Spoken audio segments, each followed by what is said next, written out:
आता isakal.com आहे देशातील नंबर 1 ची मराठी न्यूज वेबसाईट। प्रत्येक अपडेटसाठी isakal.com ला नक्की भेट द्या।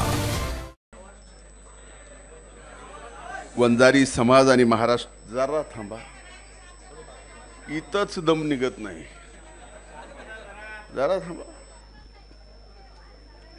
आत्ता तर गाडी स्टार्ट झाली आहे। समस्त वंजारी समाज महाराष्ट्र राज्य आयोजित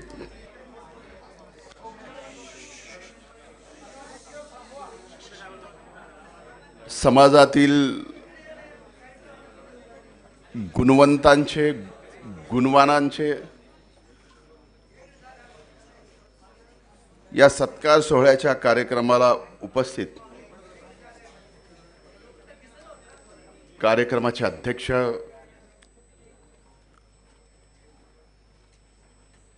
आदरणीय पद्मश्री डॉक्टर तात्यारावजी लहाने साहेब,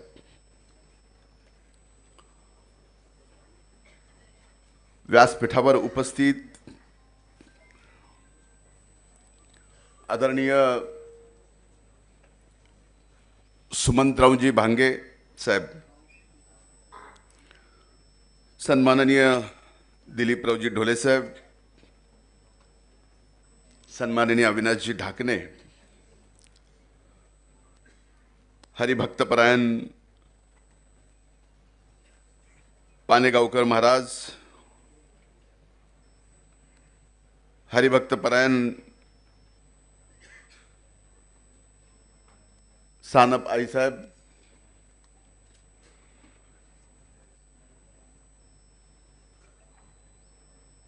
माननीय दादाजी विधाते पद्मश्री,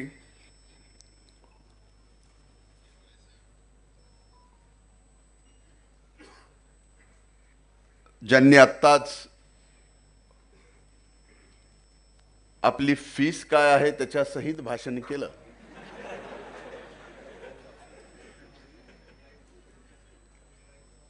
सन्माननीय कांगणे गुरुजी, ज्यांचा आज इथे सत्कार झाला, सन्माननीय राहुलजी केंद्रे, राजेंद्रजी घुगे, प्रदीपरावजी करपे, अशोक महाराज, विनोदजी वाघ,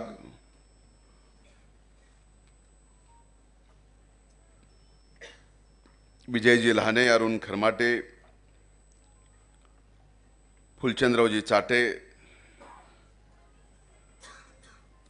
ज्यांनी आज कार्यक्रमाचं खऱ्या अर्थानं आयोजनाची जबाबदारी घेतली, ते डॉक्टर सन्माननीय अमोलजी गित्ते, आपल्या सर्वांना एकत्रित आणण्याचं ज्यांनी आव्हान पेललं आणि या कार्यक्रमाचं संचालन आणि भाषण दोन्हीही केलं,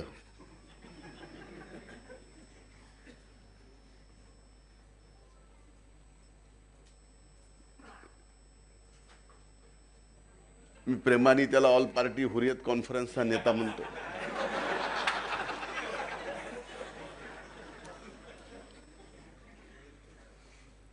सन्माननीय धनराजजी गुट्टे, आज या व्यासपीठावर समस्त समाजाच्या वतीनं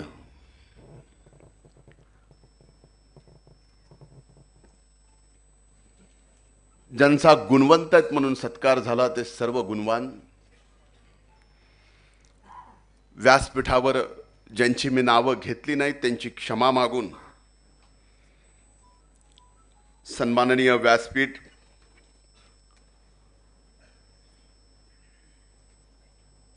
खरं तर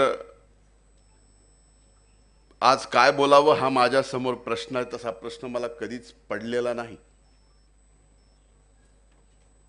कारण जीवनामध्ये पहिल्यांदा आत्तापर्यंतच्या राजकीय प्रवासात समाजाने मला समाजातील गुणवंताचा सत्कार करण्यासाठी पहिल्यांदा बोलवलं।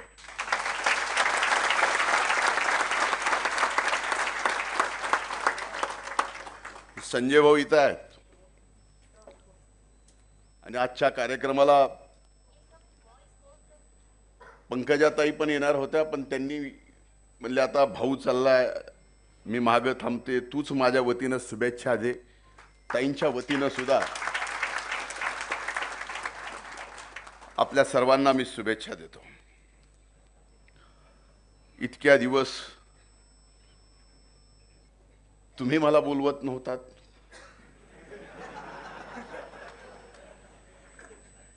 म्हणून मला येता येत नव्हतं. आता एकाएक तुम्ही बोलवालात, मी आलोय, याला म्हणतात संघर्ष. मी आतलं सांगत नाही.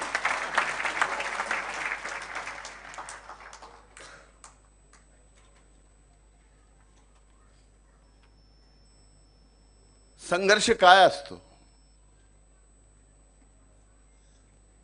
जीवनातला संघर्ष डोळ्यासमोर मी स्वर्गीय मुंडे साहेबांचा पाहिला.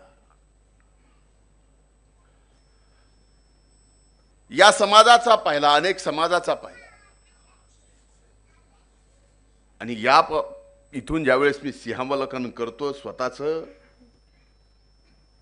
तो जीवनाचा प्रवास आठवल्यानंतर आत्ता सुद्धा माझ्या अंगावरती शहारे येतात.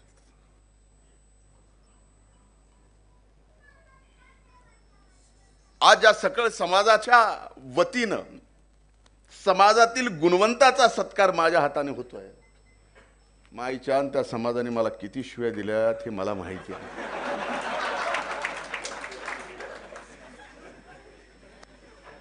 खरंय ना, मला खोटं बोलायला जमलं नाही.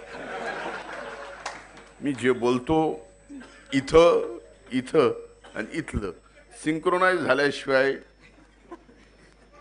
मुखातून बाहेर पडतच नाही. त्यावेळेसची परिस्थिती, त्यावेळेसची ती भावना होती, ती भावना तुमची होती, पण संघर्ष माझा होता.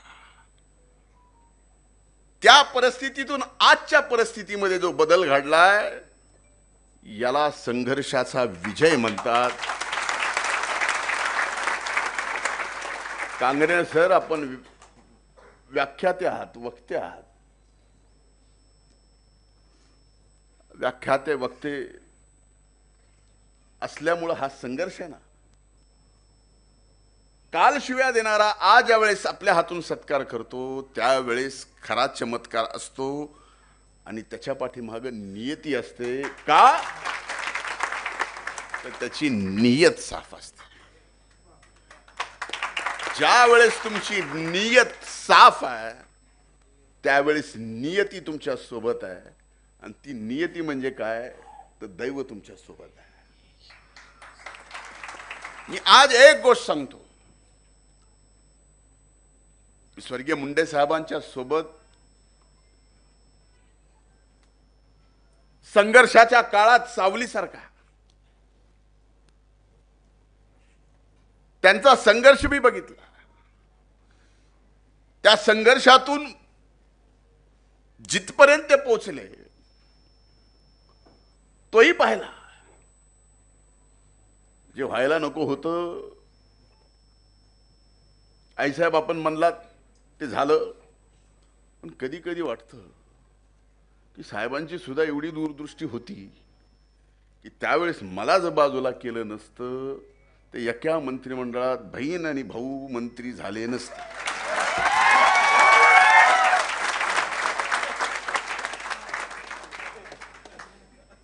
संजय भाऊ आमदार झाले नसते. म्हणून मला माझ्या माय म्हणजे माझ्या आजी एक गोष्ट सांगायच्या. मी एक दोन भाषणात सांगितलेली आहे, देव करतो ते भल्यासाठी. ती गोष्ट सांगणार नाही, पाहिजेच असेल तर कुठलं तरी एखादं भाषण आहे त्यात आहे पाहिजे, पण देव करतो ते भल्यासाठी. आज जे काही माझ्यासोबत झालं, मी राजकीय जीवनात आहे, मी ते कधीही स्वीकारेल. चांगलं स्वीकारेल, वाईट स्वीकारेल, टीका स्वीकारेल, शिव्या स्वीकारेल. का? तर मी राजकारणात आणि समाजकारणात आहे. लोकशाहीमध्ये हा टीका करायचा कुणालाही अधिकार आहे. मला करावं. व्यक्ती म्हणून धनंजय मुंडेला करावं. जर धनंजय मुंडे चुकलाय तर त्याला कधीच माफ करू नये, प्रत्येकाने करावं. पण तो विषय फक्त धनंजय मुंडेपर्यंत असावा, धनंजय मुंडेच्या जातीपर्यंत, धनंजय मुंडेच्या जिल्ह्यापर्यंत, धनंजय मुंडेच्या आई बापापर्यंत, त्याच्या मुलाबाळापर्यंत हे कधीच झालं नाही. बस झालं तर किती दिवस व्हावं. जगाच्या पाठीवर एखाद्या व्यक्तीचं मीडिया ट्रायल माझं सोडून द्या, पण माझ्या सहित जात, माझ्या सहित इतर समाज, माझ्या सहित जिल्हा एवढा बदनाम. आणि एक दिवस नाही, 2 दिवस नाही, 200 दिवस, 200 दिवस या जगाच्या पातळीवर कुठल्याही एखाद्या घटनेची, त्या घटनेतून व्यक्तीची, त्या व्यक्तीच्या जिल्ह्याची, आणि तो व्यक्ती ज्या जातीत जन्माला आलाय त्या जातीची बदनामी 200 दिवस मीडिया ट्रायलमध्ये कधीच कुणी केली नाही, ती मी सहन केलंय. आणि त्या 200 दिवसात 2दा मरता मरता वाचलोय तुमच्या सगळ्यांच्या आशीर्वादामुळं.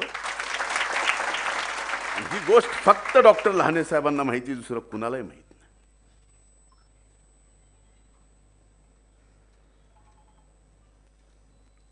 स्वर्गीय मुंडे साहेबांनी मला, माझ्या वडिलांनी कधी जात पात धर्म याच्यावर राजकारण करण्याचं सांगितलेलं नाही.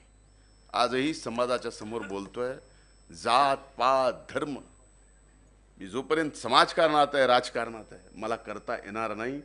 तो अधिकार मला दिलेला नाही. कारण ज्या वेळेस तुम्ही नेतृत्व म्हणून उभं राहता त्यावेळेस तुम्ही एका समाजाचे नसता, तर सर्व जाती धर्मातले असता. पण ज्या समाजात जन्माला आला त्याचा अभिमान मात्र असावा लागतो, ते नक्कीच. आणि गरज काय, एक फोन लावला की काम होतो. पूर्वी लावावं लागायचा, बोलवावं लागायचं. इथं बरेच जण आलेत, सर्व क्षेत्रातले आलेत, प्रत्येक ठिकाणी अडीअडचणी येते. आणि त्या अडीअडचणीच्या काळात ज्याला अडचण येते त्याला त्यावेळेस धनंजय मुंडेचा फोन नंबर आठवतो. याच्यासारखं देवानी मला तरी काय द्यावं, असल्या मंत्रिपदाला ह्याला काय चाटायचं. अडचणीच्या काळात देव आठवतो, त्याच्या अगोदर आपल्यासारखा आठवतोय, हे साधं नाही. ह्या सगळ्या परिस्थितीत आज आपल्या समोर मला एवढंच सांगायचं आहे की हो, या समाजातून अनेक मान्यवर नेते झाले, वेगवेगळ्या पक्षात झाले, वेगवेगळी विचारधारा होती. ती भविष्यातही असावी नसावी ज्यांनी त्यांनी ठरवावं, त्याच्यासाठी माझा कुठलाही आग्रह नाही. कारण आपण कधीही संकुचित मनानं आपल्या सगळ्यांनी काम केलेलं नाही. नाही तर उद्या आजकाल असं चाललंय, वाईट वाटतं माझ्यासारख्याला, की प्रत्येक महापुरुष जो ज्या जातीत जन्माला आला तो महापुरुष त्या जातीतच आपण बांधून ठेवला, त्याच्या बाहेर जाऊ दिलं नाही. आपल्या जातीचा इतिहास 160च्या स्पीडनं समृद्धीवर धर्मराजने सांगितलं. मला वाटत होतं जरा हळू स्पीडनं सांगावं, पण स्पीड त्याची जास्तच आहे. लहानपणापासून त्याला मिशा न फुटताना सुद्धा राजकारण करताना मी पाहिलंय, म्हणून मला अधिकार आहे. बरोबर.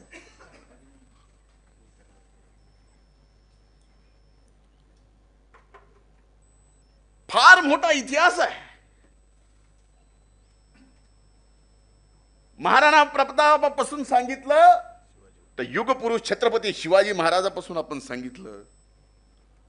आपलं काम राबायचंय, आपलं काम छत्रपती शिवाजी महाराजांच्या इतिहासात सुद्धा महाराजासाठी गडावर अन्नधान्य, खांद्यावर गाडीवर याच्यावर पुरवणारा समाज कुठला, तर हा समाज आहे. त्या काळातही रयतेच्या राज्यात, ज्याला आपण स्वराज्य म्हणतो छत्रपती शिवाजी महाराजाचं, त्या काळातही या समाजाला सन्मान होता. पण आज का म्हणून कुणी या समाजाला सन्मानहीन करावं, याचं मात्र मला दुःख होतं. म्हणून आज मी या व्यासपीठावर आहे. अरे दोष एका व्यक्तीचा असेल त्याला द्या, त्याला फाशी द्या, पण त्या आधारावर सगळ्या समाजाला दोषी ठरवणं इंग्रजाच्या काळात होतं.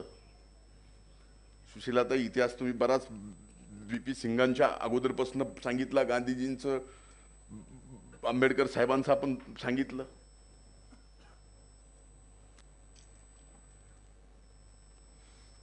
तसे अनेक संदर्भ आहेत, आपल्याला माहिती आहे.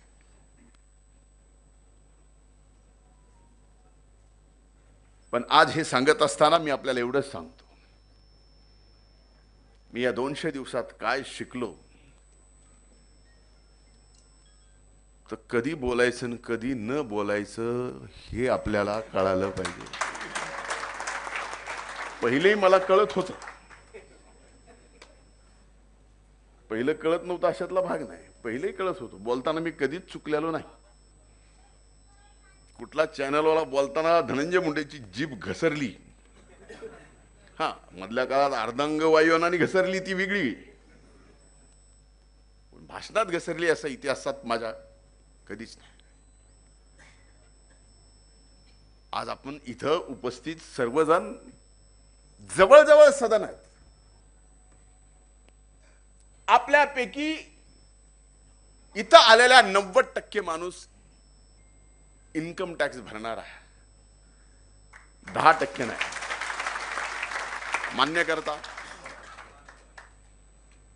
पण जो इथं नाही आणि आज ऊसाच्या फळावर ऊस सोडतोय तो 80% समाज आज तिथं आहे. आणि खरी आपल्या सुबत्तेची गरज,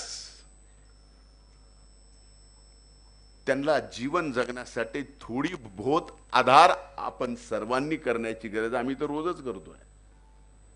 आमच्या वडिलांनी सांगितलंय, इकडलं इकडं कळू द्यायचं नाही आणि इकडलं इकडं कळू द्यायचं नाही. वारकरी संप्रदायातील महंत तिथं बसलेले आहेत, ते सांगतात चांगलं केलेलं डाव्या हाताने उजव्या हाताला कळू द्यायचं नसतं.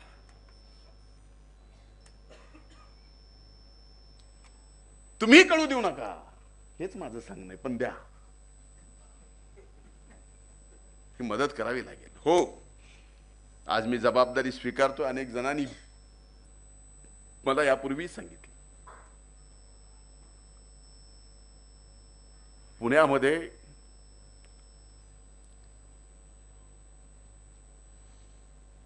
महंत नामदेव शास्त्री बाबांनी मला सांगितलं की पुण्यात एक जागा तू बघ, तिथं UPSC आणि MPSCच्या मुलांसाठी मोफत हॉस्टेल. पुणे आणि संभाजीनगर येणाऱ्या वर्षात जागा उपलब्ध करून, मागून नाही, मागून नाही, हक्काची. आपल्या गुणवत्तेवर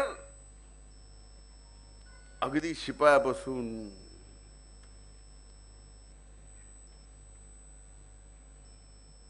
आता बघा योगायोग कसा असतो. मी मंत्री आणि माझे प्रधान सचिव भांगे साहेब, मला उदाहरण द्यायचं आहे. अनेक माध्यम इथं आहेत. ताई तुम्ही बोललात, पण ज्या वेळेस कुंडींचा GR काढायचा होता मी त्या समर्थनात होतो. भांगे साहेब ते GR ड्राफ्ट करत होते. मराठा समाजाला जास्तीत जास्त आरक्षण मिळावं याचा ड्राफ्ट, आज अभिमान वाटतो सांगायला, सचिव म्हणून भांगे साहेबांनी केला.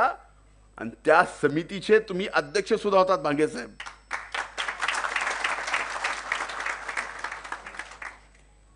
हे या समाजाचं कर्तृत्व आहे, ही दानत आहे, हे मोठं मान आहे.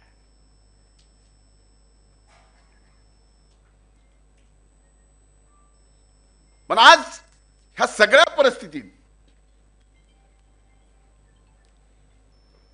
आपल्याकडे असं आपल्याकडे तसं बघितलं जातं, बोललं जातं. बोलू द्या, काय खा, तर अशा परिस्थितीत फक्त दम खा.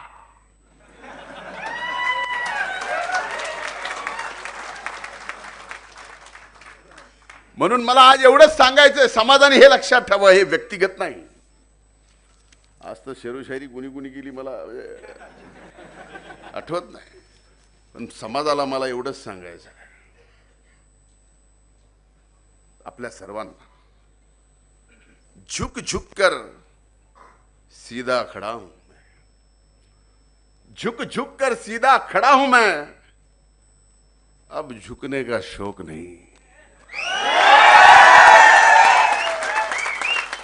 झुक झुक कर खड़ा हुआ हूं मैं, अब झुकने का शौक नहीं, अपने ही हाथों से स्वयं बना.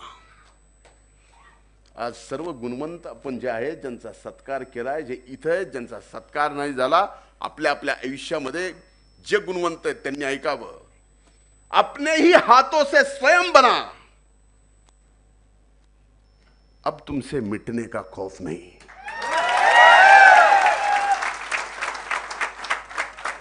अब तुमसे मिटने का खौफ नहीं. तुम हालातों की भट्टी में जब जब मुझे डालोगे, तुम हालातों की भट्टी में तुम जब जब मुझे झोंकोगे, तब तब कर कर सोना ही निखरूंगा मैं. तापून तापून आपण सोनच होणार आहे, त्याच्यामुळं काळजी करायची. पण एक आहे, आपण वंचित मधले किंचित आहोत. कळलं? आणि वंचित मधले किंचित असून एवढ्या एवढ्या मोठ्या मोठ्या पदावर जाताना बऱ्याच जणाला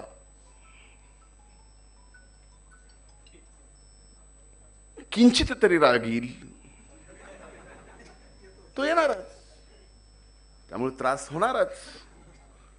म्हणून कुणी बिंदू नामवली काढायची, म्हणून कुणी आमच्या गुणवत्तेवर, आम्ही मिळवलेल्या नोकरीवर बोट दाखवायचं. हे आम्ही आता सहन करणार नाही. त्याच्यानंतरचं एक उदाहरण आहे, एका पोलीस भरतीमध्ये ओपनच्या जाग्यावर 133 पोरं या समाजातले लागले. ही गुणवत्ता ओपनच्या जागा ना, ओपनच्या मेरिटवर. हे मेरिट आहे. आता हे मेरिट जन्मजातच आहे, रक्तातच आहे, जेनेटिकलीच आहे. तर आता ह्या मेरिटला कोण कसं मारणार आहे, कसं संपवणार आहे? हे संपणार नाही. अरे राजकारणात तरी याचा नात्याचा, त्याचा नात्याचा, त्याचा नात्याचा आधार लागतो, त्यावेळेस राजकारणामध्ये माणूस मोठा होतो. पण आज आपण ज्यांचा गुणवंत म्हणून सत्कार केलाय, त्यांना त्यांच्या आई वडिलांचा आशीर्वाद असेल, दुसरा आधार नसेल, भगवंताची कृपा असेल, त्यांनी त्यांच्या स्वतःच्या ताकदीवर हे करून दाखवलं. ही त्यांची गुणवत्ता आहे. आपला कुणीही दोष करू द्या, तो दोष आपल्यात नाही, दोष करणाऱ्यात आहे. पण आपण मात्र कुणाचाही द्वेष करायचा नाही, ही हात जोडून कळकळीची आपल्याला विनंती आहे. रक्त गरम आहे,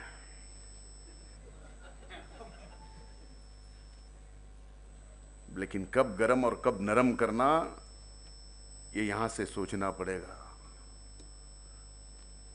त्यावेळेस आपल्याला कळणार आहे. पण आज मला एका गोष्टीचा नक्कीच अभिमान वाटला की भले या काळात मी ज्या जातीत जन्माला आलो, त्या जातीतल्या असंख्य किंवा समूळ मला माझा द्वेष केला, पण ज्या काळात जीवनातलं सर्वात मोठं संकट आलं त्यावेळेस आपणच सर्व माझ्या खंबीरपणे पाठीमागे उभा राहिलात. त्याचा विजय तो अभी बाकी है.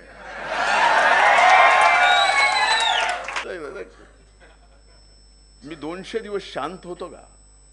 अनेक जण म्हणायचे मला, संजय भाऊ आहेत त्या काळात सावलीसारखे बोलत का नाही,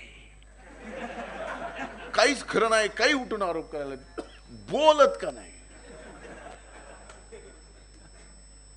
म्हणलं ज्याला ज्याला जे जे बोलायचंय ते बोलू द्या, मी बोलणार नाही. जे जे काढायचं काढू द्या, तू का प्रतिक्रिया देत नाहीस? म्हणलं जी क्रिया मी केलेलीच नाही त्याची प्रतिक्रिया मी देत नाही.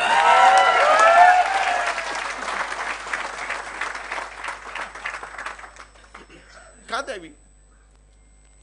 एक काढलं, 2 काढलं, 3 काढलं, सगळं काढलं, काहीच राहिलं नाही शिल्लक.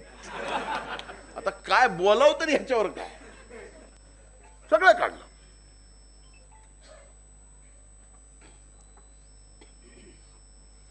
पण काढून काढून दम त्यांचा निघाला, पण मी मात्र हे सगळं का काढलं? कारण मी एका प्रतिक्रियेचं जर एक उत्तर दिलं असतं तर त्या उत्तरातून 1000 प्रश्न अनेकांना विचारायला झाली असती. म्हणून मी बोललो नाही, संयम ठेवला. आणि ज्यावेळेस नियत साफ असते, नियती तुमच्या सोबत असते. हे पुन्हा एकदा उदाहरण, माझ्यावर कृषी विभागाचा मंत्री असताना आरोप केले ना, मी याव केलं, मी त्याव केलं, मी डबल, मी अरे मी नाही, गप होतो. नियतीनं, न्याय व्यवस्थेनं न्याय दिला. आणि ज्यांनी कटकारस्थान माझ्या विरोधात केलं त्याच्या विरोधातच ₹1,00,000 दंड. सत्य परेशान हो सकता है, पराजित नहीं.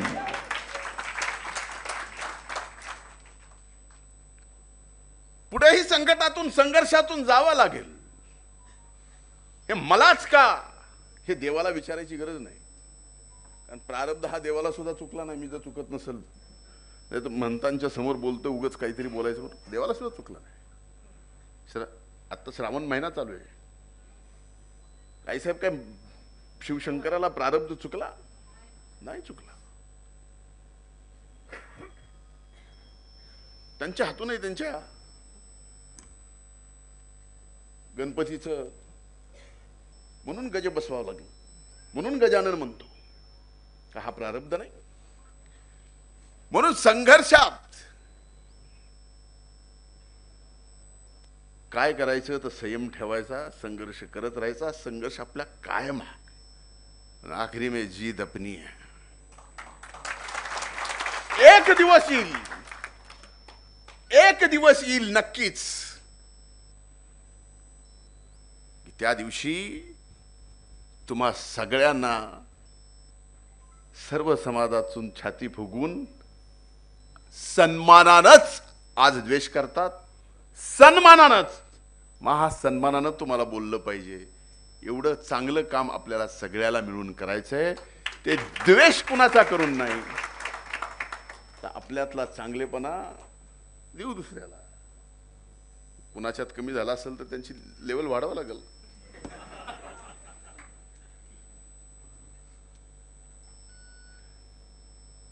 मला अनेक जण माझे मित्र म्हणले की तू गप्प राहिला, गप्प राहिला. म्हणलं हो, आणि कदाचित मी गप्प राहिलो असतो तर मला जे आजारपण आलं ते आलं नसतं. कारण माझा स्वभाव व्यक्त होणं आहे. माझा स्वभाव जर व्यक्त होणं आहे, मी जर अव्यक्त झालो, 200 दिवस काहीच बोलत नाही, फक्त माझ्या विरोधात जे जे चाललंय, जे शिव्या शाप देत आहेत, घरादाराला देत आहेत, जातीला देत आहेत, जिल्ह्याला देत आहेत, मातीला देत आहेत, माझ्या परडीला देत, सगळ्याला गुमान सहन केलं, बोललो नाही म्हणून हे झालं. जर बोललो असतो तर हे झालं नसतं. त्या काळात आता संजय भाऊनी त्यांच्या मोबाईलवरून सांगितलं, म्हणजे त्या काळामध्ये मला एक दोन ओळी गुलजार साहेबांच्या आठवल्या कि नए सफर में खामोशी को अपनाया मैंने, नए सफर में खामोशी को अपनाया मैंने, क्योंकि बिना गलती के बहुत कुछ सुना है मैंने।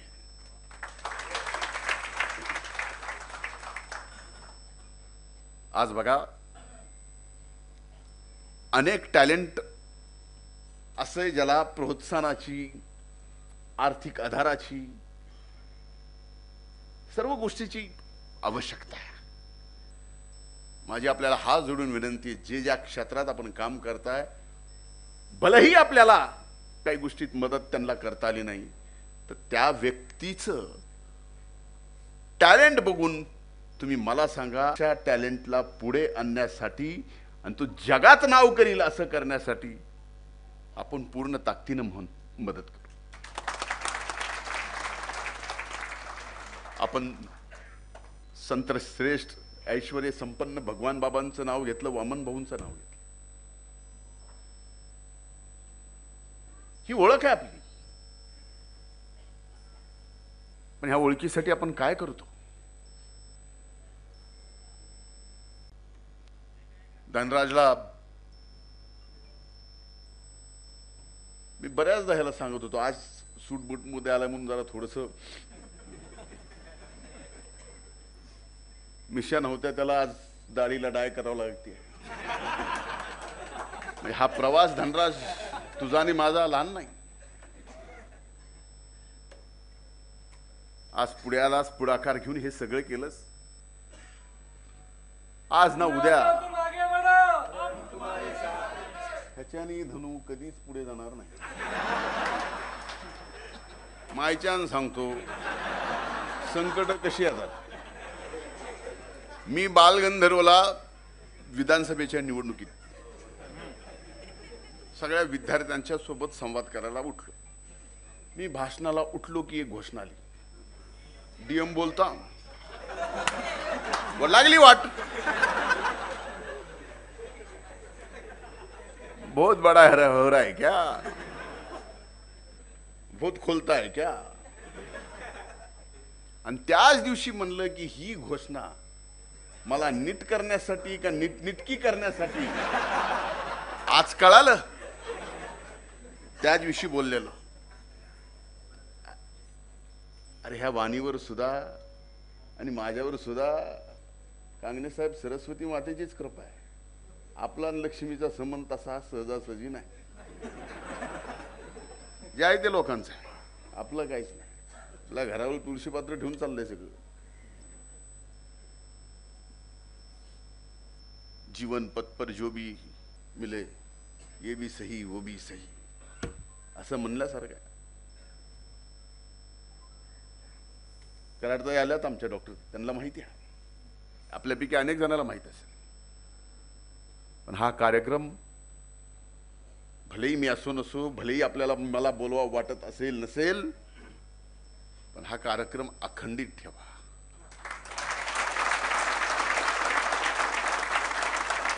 अशा कार्यक्रमासाठी समाजात यांनी केला म्हणून त्यांनी करा, त्यांनी केला म्हणून यांनी केला, जरा दम काढ, इतक्या लवकर नेता होऊ नकोस। महीच अडचण चालू आहे, तो तुझ्या आता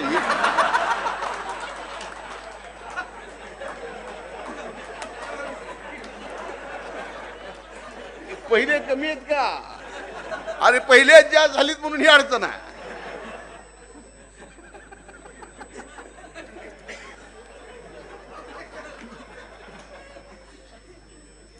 जरा धीरे धीरे,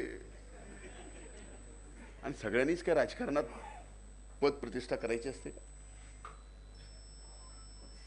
एखादा चित्रपट, ज्या चित्रपटात आपल्याला कास्टिंग दिसेल, पण कुणीतरी प्रोड्युसरचं, कुणीतरी डायरेक्टरचं, कुणीतरी म्युझिक डायरेक्टरचं, कुणीतरी रायटरचं, हे सुद्धा काम करावं लागतं। आम्ही इथे येईपर्यंत पडद्या मागच होतो।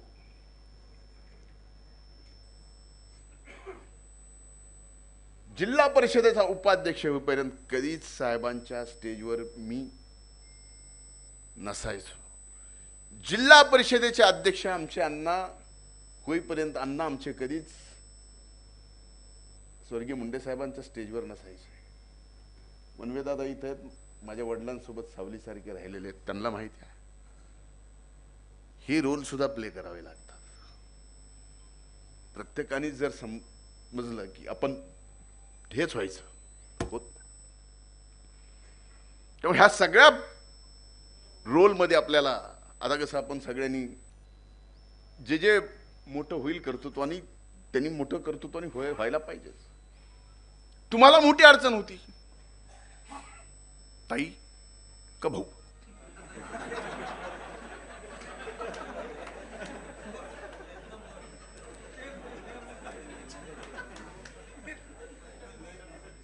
मिटलं ना.